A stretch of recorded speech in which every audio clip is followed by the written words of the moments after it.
आमतौर पर लोग ये मानते हैं कि थायराइड एक बड़े उम्र के लोगों की बीमारी है और बच्चों में उसका प्रभाव नहीं होता, और बहुत सारे लोग तो ये भी कहते हैं कि छोटे बच्चों में तो थायराइड की समस्या हो ही नहीं सकती। थायराइड की कमी किसी भी आयु के व्यक्ति को प्रभावित कर सकती है और उसका सबसे अधिक प्रभाव छोटे बच्चों और नवजात शिशुओं पर होता है। जन्मजात थायराइड की समस्या कंजेनिटल हाइपोथायरायडिज्म, कुंद बुद्धि, मेंटल रिटार्डेशन का एक सबसे महत्वपूर्ण प्रिवेंटेबल कारण है। भारत में 1000 से लेकर के 1500 नवजात शिशुओं में से एक को थायराइड की समस्या होती है, और इस समस्या को समय पर यदि नहीं पता लगाया गया और उसका समय रहते उपचार नहीं किया गया तो उसका बच्चे के मानसिक और शारीरिक विकास पर अत्यधिक दुष्प्रभाव होता है।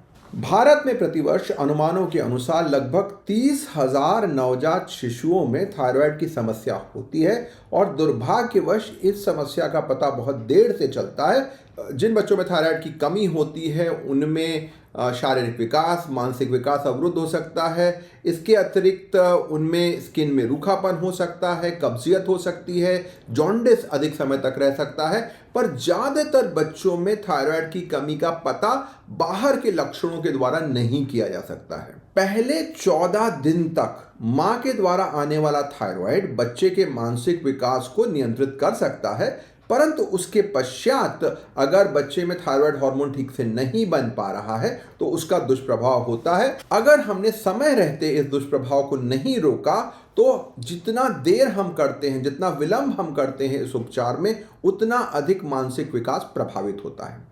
तो यदि हमने जन्मजात हाइपोथायरायडिज्म का उपचार पहले 14 दिन के अंदर सफलतापूर्वक कर दिया तब तो बच्चे का मानसिक विकास सही रहता है, पर अगर हम उसे नहीं कर पाए तो इसका अत्यधिक दुष्प्रभाव पड़ता है। इसीलिए जन्म के पहले 14 दिन में इस बीमारी का पता लगाना अत्यधिक आवश्यक है। विश्व के सबसे एक्सपर्ट पीडियाट्रिक एंडोक्रिनोलॉजिस्ट भी पहले 14 दिन में कंजेनिटल हाइपोथायरायडिज्म या जन्मजात हाइपोथायरायडिज्म से ग्रसित बच्चों में सिर्फ 10% को उनके शारीरिक बदलाव के माध्यम से उसका पता लगा सकते हैं। यानी यदि हमें समय रहते थायराइड का पता लगाना है तो जन्म पर उसकी जांच अत्यधिक आवश्यक है।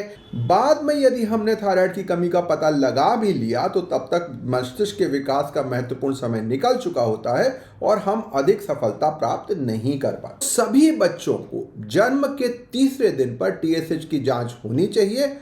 विश्व के सभी देशों में रूटीन तौर पर थायराइड की जांच कराई जाती है, जिससे बीमारी का सही समय पर पता चलता है और बच्चे के उचित उपचार के माध्यम से हम सही दिशा में बढ़ सकते हैं। यदि आपके घर में कोई बच्चा हो रहा हो, आस पड़ोस में बच्चा हो रहा हो, तो उसको खुशखबरी देने के साथ में पहली जो आपको मैसेज देनी चाहिए वो ये देनी चाहिए कि क्या उसके जन्म के तीसरे दिन में थायराइड की जांच हुई है। जन्म होने के तुरंत बाद बच्चे को एक अत्यधिक हॉस्टाइल एनवायरनमेंट, एक कठिन परिस्थिति से होकर जाना पड़ता है, और उसमें सबसे अधिक कठिनाई होती है टेम्परेचर की कमी होने की। तो जैसे ही बच्चा बाहर आता है उसे ठंड के द्वारा एक्सपोज होना पड़ता है, और इस ठंड के विरोध में कार्य करने के लिए, उसे अपने टेम्परेचर को बनाए रखने के लिए शरीर में मेटाबॉलिक गतिविधियों यानी चयापचय को बढ़ाना पड़ता है, और इन मेटाबॉलिक गतिविधियों को बढ़ाने का मेन काम थायराइड हार्मोन करता है। तो किसी भी नवजात शिशु में जन्म होने के तुरंत बाद अचानक थायराइड हार्मोन में काफ़ी अधिक वृद्धि हो जाती है, जिसके कारण जन्म से पहले 3 दिनों तक मस्तिष्क से बनने वाली थायरोट्रोपिन रिलीजिंग हार्मोन, पिट्यूटरी ग्रंथि से बनने वाली TSH यानी थायराइड स्टिमुलेटिंग हार्मोन, और थायराइड ग्रंथि द्वारा बनने वाली T4 और T3 हार्मोन लेवल्स का स्तर अत्यधिक अधिक होता है।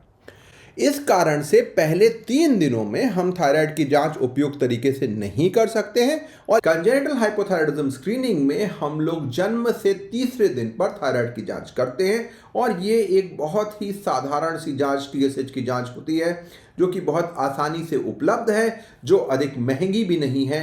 यदि थायराइड हार्मोन अपने उचित स्तर से ज़्यादा है तो वहाँ पर उसका तुरंत उपचार करना चाहिए। अलग अलग समयों पर थायराइड हार्मोन का स्तर अलग अलग होता है, तो जन्म के तुरंत बाद TSH लेवल्स बहुत हाई होते हैं, उसके बाद वो स्तर थोड़े घटते हैं, और लगभग 3 हफ्ते के आसपास वो एक नॉर्मल स्तर पर आते हैं। इसीलिए यदि आपके बच्चे के टीएसएच स्तर में कुछ बदलाव आया है तो उसे उसके उम्र के अनुसार समझना बहुत आवश्यक है। कई बार बच्चे हमारे पास आते हैं जिनके पास रेफरेंस रेंज तो बड़े लोगों की होती है और उसमें पाया गया कि तीसरे दिन की जांच में टीएसएच लेवल 12 के करीब है, जो कि बड़ी उम्र के अनुसार अत्यधिक ज़्यादा है, पर बच्चों के लिए रेफरेंस रेंज अलग है।